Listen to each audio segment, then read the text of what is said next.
জুলাই আগস্টের গণহত্যা ও মানবতাবিরোধী অপরাধে জড়িত থাকার অভিযোগে গ্রেফতার হওয়া সাবেক ৯ মন্ত্রীসহ ১৩ জনকে আন্তর্জাতিক অপরাধ ট্রাইব্যুনালে হাজির করা হয়েছে।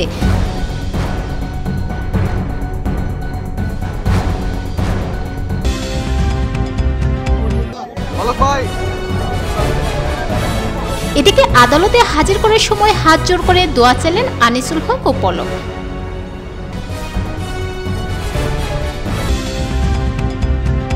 সব মানবতাবিরোধী অপরাধের কেন্দ্রে ছিলেন শেখ হাসিনা।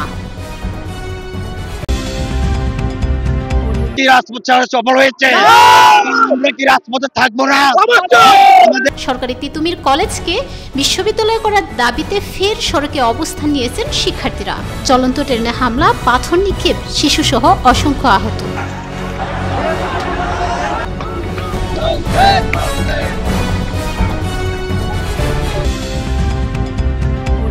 অন্তর্বর্তী সরকারের মেয়াদ ৪ বছরেরও কম হবে, তবে মানুষ কি চায়, রাজনৈতিক দলগুলো কি চায়, তার উপর পুরো বিষয়টা নির্ভর করছে বলে জানিয়েছেন অন্তর্বর্তী সরকারের প্রধান উপদেষ্টা ডক্টর মোহাম্মদ ইউনূস।